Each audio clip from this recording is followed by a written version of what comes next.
Hey everyone, Everyone, welcome to our weekly welcome to live. Bola. So it's me and Esther who will introduce herself, but my name is Bola Shokunbi. I'm the founder and CEO of Cleverwell Finance. We're an online financial education platform, and our goal is to empower you with education to achieve your financial goals. And my amazing co-host today is Esther. Yasmer is not here today, and so Esther will introduce herself. Hi, everyone. I hope you're doing great. My name's Esther. I'm the Business Operations Manager at Clever Girl Finance and really excited to be joining Bola today to do this live. Yeah, so Yeah, as you are so joining, please tell us where you are joining us from. We would love to know. And today we're going to be talking about how to do a no buy or low buy year successfully. And keep in mind that it doesn't have to be a year, it can be a month, it can be a quarter. But the reason why we chose this topic is because the holidays are coming, Labor Day sales just went by. There was a busy summer for many people, like the first real summer where people could be out after the pandemic or with all this pandemic stuff happening. And so a lot of money has been spent. And people also want to save for the holidays. So this is a great time to really reassess and do a like a low buy, be mindful of your purchases. And I've definitely been spending money getting my kids ready for back to school. And I know that the holidays are coming and I am a gift giver. So this is a great time to do a no buy. So before we get into the topic, however, we have this live every Wednesday at 1 p.m. Eastern Standard Time. So definitely be sure to tune in to join us live, or you can catch this as a replay as well. And if you haven't already checked out the Clever Finance book series and my new book, Choosing to Prosper, which none of which I have with me, Esther has them. Yes, choosing to prosper. Be sure to pick up your copies everywhere books are sold. So, Esther, let's get into the topic. So I feel like I am personally in need of this topic today. So how to do a no buy or a low buy year successfully. So like Bola said, we've just come out of the summer, whether you've been spending lots of money or mounting credit card debt, or maybe you might be just looking to build your emergency fund. So one of the ways that you can jumpstart that journey is to do a no no buy or a low buy year. And so we're going to share tips on how you can do that. And one of the things with doing a no buy or a low buy year is that it really is down to you how you customize it to suit your individual situation. So we're hoping that you take these tips and apply it to yourself. So I think Go ahead, Esther.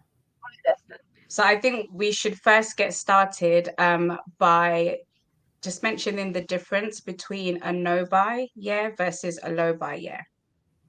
Yes. So with a no buy year, you're really pledging to only spend money on things that you need. So that will be your necessities. So it basically means that you're cutting on all spending and you're only sticking to buying the bare minimum, such as your groceries or personal hygiene and your bills as well. Whereas a low buy year, it's less restrictive. You have a bit more flexibility. It basically just means that you decide which areas that you're going to reduce spending on throughout the year. And like Bola said, you can do it at any time as well. So, for example, you might decide actually for the entire year, I'm only going to spend $100 on clothes, or I'm only going to eat out once a month. Yeah, so it's really important to be clear on the difference between low buy and no buy. And we're saying year here because, it's very popular for people to want to take on this challenge for a whole year. However, you can do a low buy week, you can do a low buy month. You don't have to commit to a year. I have definitely done a low buy year. I did it as a challenge with a friend, and we had a goal of not buying more than 30 items in total minus essentials, and I bought 30 items, so clothes, underwear, cosmetics, etc. And she ended up buying 23 items. So that was the one time I did it. But I do low buy weeks, no buy weeks, low buy months, no buy months pretty often. And again, as Esther said, the no buy is when you commit to not buying anything outside of your core essentials for that given week, month, or year. And then the low buy is when you're very particular and mindful on what you do buy during that particular week, month, or year. So Barry shared that she did a no buy clothes year, zero shopping for clothes, and you shopped your closet for 365 days. I need to take on that challenge. I really, really like the idea. So if any of you have done this low buy, no buy, whether it's a week, a month, a year, share in the comments. We would love to know. And I'm seeing lots of people joining. So welcome. Hi, Barry. Hi, Andrea. Hi, 13 Wolfies. Hi, Joyce. Hi, Nafisa. Hi, Frida. Hi, Oni girl, Stacy. Okay, so now that we've defined the difference between low buy and no buy and when you can use it and the time frame you can choose for yourself, let's get into specifically how to successfully do this low buy slash no buy period of time. Um, so one of the first things you want to do is you want to take inventory of your spending. So take stock of what you're currently spending money on, go through your credit card, go through your bank card statement, and just have a sit down and list out all the things that you regularly spend money on, whether it's essential or non-essential items, and then decide on what you want to cut back on. So for example, if you find that you're ordering takeout 3 times a week, you can create a rule for yourself to say that, okay, you're going to reduce that to once a week. So knowing what you're already spending money on is really going to help you in creating the best rule for yourself. Exactly. And that is a really good point because Frida asked a question and she said, can you apply the low buy as it regards to foods and groceries? Can it be easy? And so the answer is yes. Obviously, this is not about starving yourself, right? But again, if you look at your spending in terms of like groceries or eating out and you find that you're wasting a lot of food, maybe you're throwing out a lot of uneaten brands or you're just ordering out so much, you can definitely apply a low buy to groceries. I wouldn't say apply a no buy unless you have a fully stocked pantry. So if you have a fully stocked pantry and you're like, okay, my pantry, my fridge, my freezer can carry me through the next 1 week, the next 1 month, then sure, you can do a no buy. But you want to assess what are you throwing away?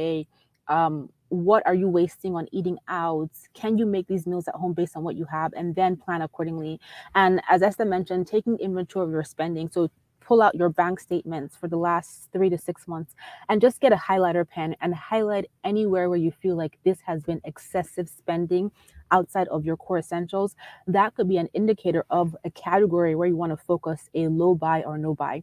And I think that if you've never done a low buy or no buy before, it's better to focus on a single category as opposed to making it a general overall I'm never buying anything, right? So it could be low buy on eating out, it could be low buy on clothing, it could be low buy on makeup, right? It could be low buy on low or no buy on things for your kids.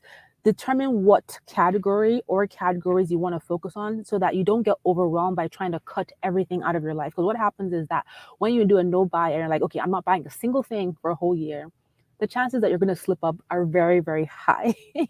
The chances that you're going to face temptation, you're going to lose focus are very high. So start with a specific category that you find yourself just being, just really, you think you have spent money really excessively and go from there. And I see that Oni Girl said she sold old clothes to get money to buy new ones for a year. So that's another way that you can approach it as well. So first step is to take inventory of your spending, pull out those bank statements, get those highlighters, and really go over how you're spending and the areas, the categories in which you want to take on this low or no buy.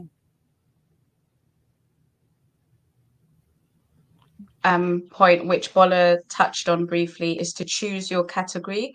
So once you've figured out what you tend to spend money on, you want to decide what area of your budget or what area of expense that you want to cut down on and create a rule around that. You want to place limits on whether it's clothes shopping, fancy groceries, the things that you order online, and just see what your alternative options are for whether you're doing a low buy or a no buy. So your categories will look different, but it's really important to take that time to decide. Like Bola said, you don't want to like be like, right, I'm not spending. I've done that in the past, and trust me, within a few weeks, I was back to my normal spending. So definitely just pace yourself with it. Yes, I agree. So going to categories. So for me right now, I did a lot of shopping during the Labor Day sales. And so my kids are all set for the entire winter. The only thing they need are winter coats. So I am certainly doing a low slash no buy on kids items. And then for myself, I'm doing a low buy on clothing because I have a lot of clothes to wear. I can remix so many different outfits. So today I challenged myself to pick something that I haven't worn in a while, and if you followed for a while, this is one of the blouses I've worn in the Clever Well Finance videos. And I also wore this blouse and the skirt for it to the Clever Well Finance Grow Your Money book launch event. Do you remember? So I am doing a low buy on clothing. I'm not committing to a no buy because I know that there might be something that, I really love that I see. Like I have my eye on a dress for a Christmas party that I know I'm going to. So if that goes on sale, I will buy it. But that's how I'm challenging myself. So think about what specific categories you want to focus on to start this low buy or no buy. And again, as Esther mentioned, be intentional, have a reason why. Are you trying to save that money to bulk up your emergency fund? Are you trying to, Andrea, I'm coming for you. She's talking about my belt, my Hermes belt. I haven't worn that in a while. I need to wear it. Are you trying to save that money for emergency savings? Are you trying to save that money for holiday gifts, for travel, vacation? What is it? Be intentional so that that can be your motivator when you start getting tempted for that low buy. Um, I mean, when you start getting tempted to deviate from your low buy or no buy. And Onigo said, I did a no buy for 8 months, then went on a spending free for 5 months. So low buys are better. I agree. I prefer low buys versus no buys versus the full restriction. I will opt for a low buy because the low buy just makes you kind of be more mindful. And another tip I will say, and Esther, I hope this does not encroach on your tips, is that um my belt. This is an inside joke from earlier lives. For those of you who have joined these lives religiously, you know what Andrea is talking about with this belt. But yes, I'm gonna pull it out. So one of the things that you can do is every time you save money that you were tempted to spend from your low buy or no buy, you can put this money into a dedicated account and let it build up towards your goal. Whether it's saving, whether it's paying off debt, whether it's vacation, whether it's buying a big thing, use that as a motivator as well. I want to see that belt now. Um, so I number did show it. three. I forget what live it was, but I did show the belt. So tip number three is to anticipate your future spending. So it's all good looking at your past spending, but then you also want to plan ahead for any future expenses. So pull out your calendar again, go through your statements again, and just look at those one-off expenses that you make, those seasonal expenses. So as Bola mentioned, Christmas is coming up.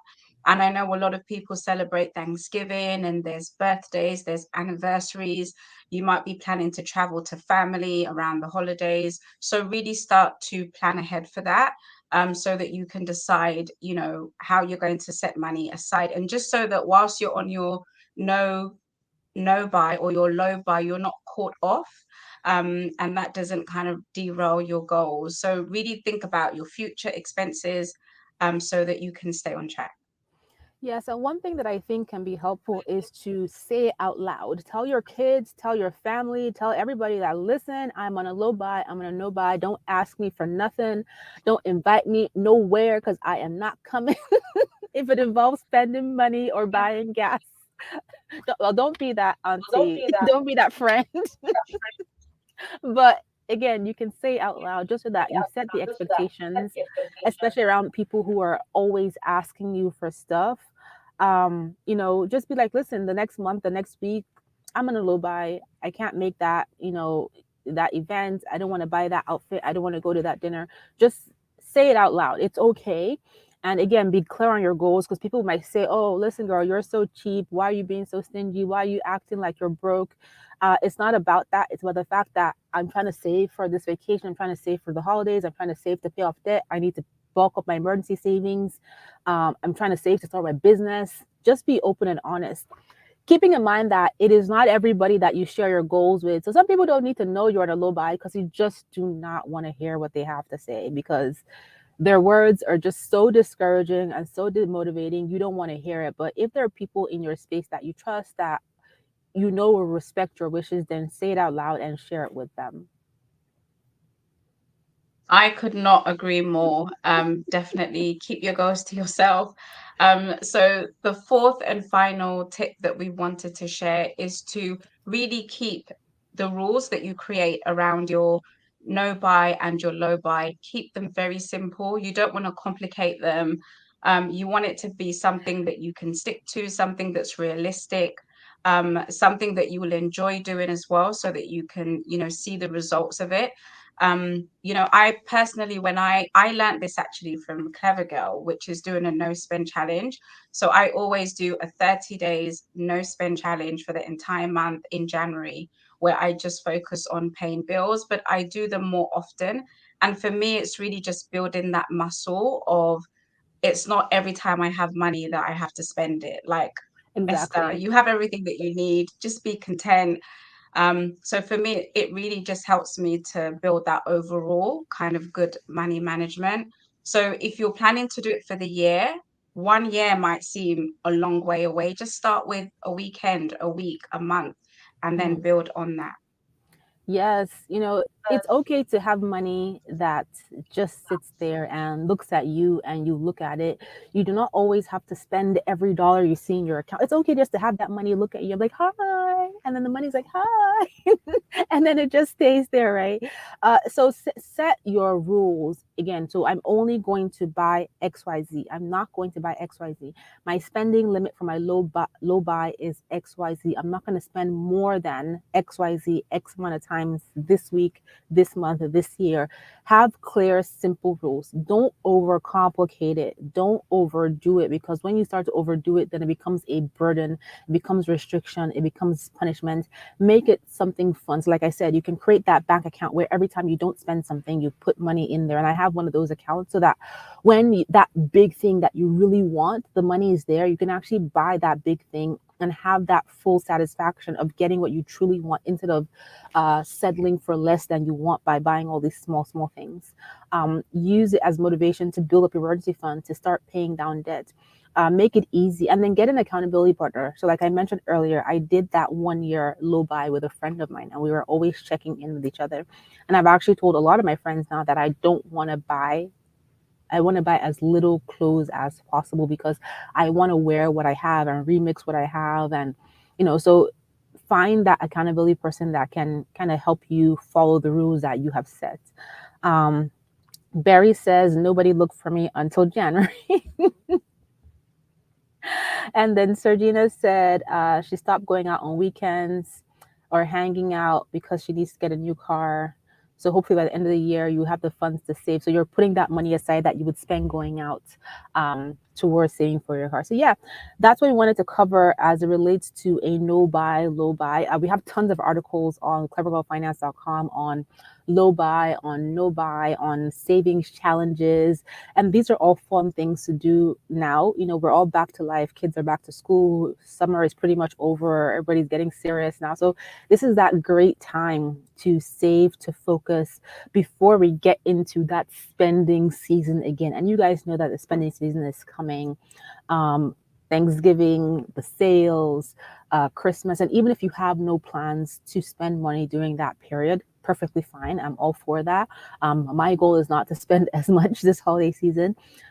Life happens, right? You may need a new tire for your car, or new tires. You need to buy a water heater, or do a repair on your house, or fix an appliance, or pay for an unexpected bill. So just gathering money is so important. And just, on a more serious level, thinking about the economy, the global economy, all the uncertainty, this is a great time to just put money aside. Just have money in the bank and be okay with it just sitting there. No purpose, but you're there for for comfort, for confidence, for a backup, right? That's perfectly fine as well. Yeah, So I yes, couldn't that is agree our more. time. Go ahead. No, I was just going to say I couldn't agree more. And it's just a mindset thing, because when I see myself as not spending money, I just see it as actually I'm spending money on my goals and the things that are really important to me. So just having your mindset in the right place will really help you to stick to it. Exactly. And in all honesty, when you really pause and think, a lot of us have everything that we need, especially if you're on this watching this. You have internet access, you have shelter, you have food, right? You likely have a job or a business, or are able to get a job or a business. Those are the core necessities of life that we have, and everything else. You have your good health, right? Which is the most important of all these things. And everything else is just a bonus and nice to have. So I think it's really important that we all focus on contentment, myself included, just, being mindful of over consuming and always wanting more, more, more, and instead appreciating what we have, what's right there in front of us. That can really help with that mindset shift when it comes to this low buy is difficult, this no spending period is difficult. Like focusing on contentment instead can be a complete game changer. So, yes, that is our topic for today. Thank you so much for joining us. Don't forget to stop by Clever Girl Finance. We have over 30 plus completely free courses. Our blog gets updated every single day. And check out my new book, Choosing to Prosper. You can get it everywhere books are sold. You can get it as an audiobook, an ebook, and you can also get the same with the Clever Girl Finance book series. We have 3 books in that series. So Yasmin should be back next week. I love your post-its on your books, Esther. Yasmin should be back next week, and of course, you will see Esther again. And so, yeah, we're planning to do another Q&A this month. So, if you have questions for that Q&A, just leave them in the comments of this video. We're going to check the last 2 or 3 videos before we do the Q&A, and we're just going to be basically answering all of your money questions. So, thank you guys so much for being here. We appreciate you so much. We appreciate your support. It means so much to us, and we will talk to you next week. Bye, everyone. Bye.